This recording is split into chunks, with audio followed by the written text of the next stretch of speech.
صلي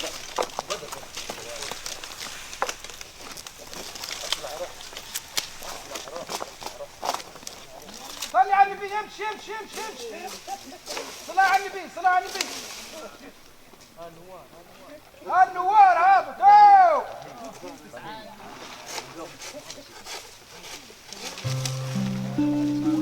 خلي تبي امشي بدر امشي. تعرف شو مرة بدر يصور. ها؟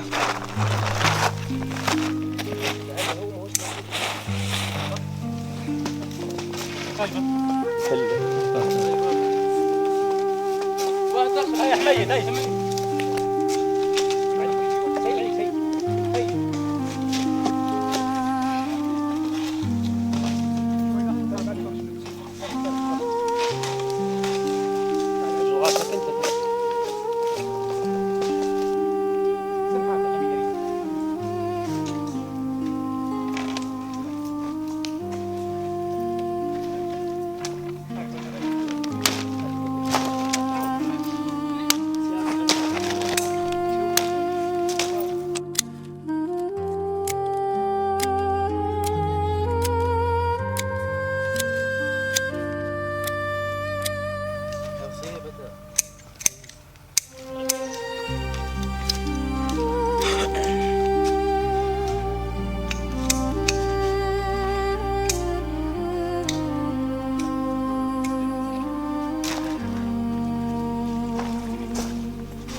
الاستقبال من الصباح الباكر، ونبقوا نجنوا ونخدموا ونعموا ونلموا في سلعتنا حتىش لاخر وقت، نهار كامل.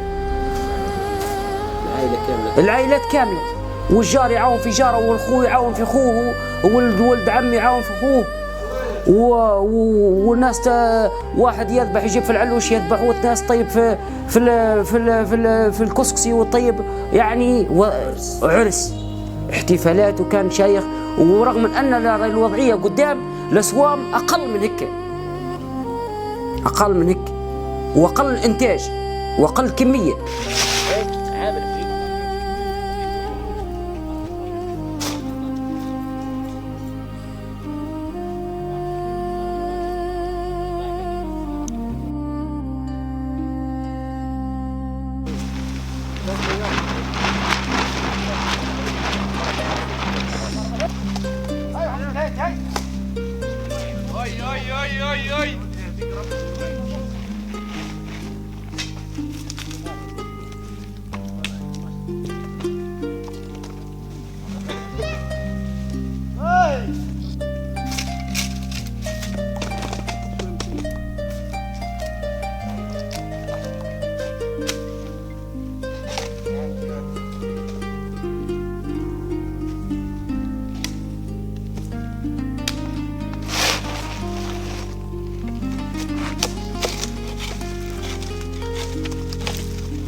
والله صار سنين لاباس الحمد لله يا ربي، مقارنه بالسنين اللي فاتت الحمد لله، لا ثم مرض ولا ثم حد شيء الحمد لله يا رب.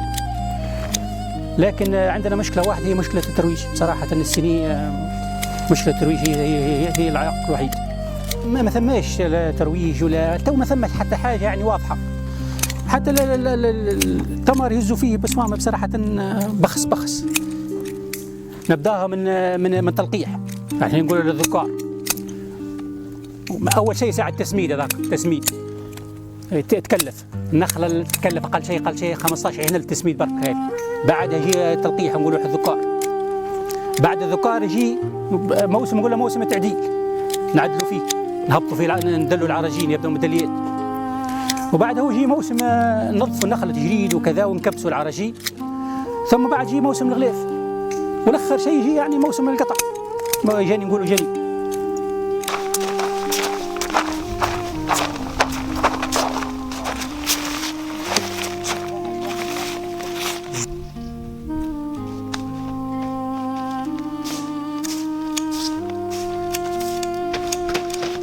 تجينا العباد تخدم من برا من الولايات المجاوره الكل، تجي ناس تخدم، ناس تسترزق، السوق نتاعنا يولي يخدم، معناها اللي كان يخدم مثلا نقولوا احنا 20% يولي يخدم 120%.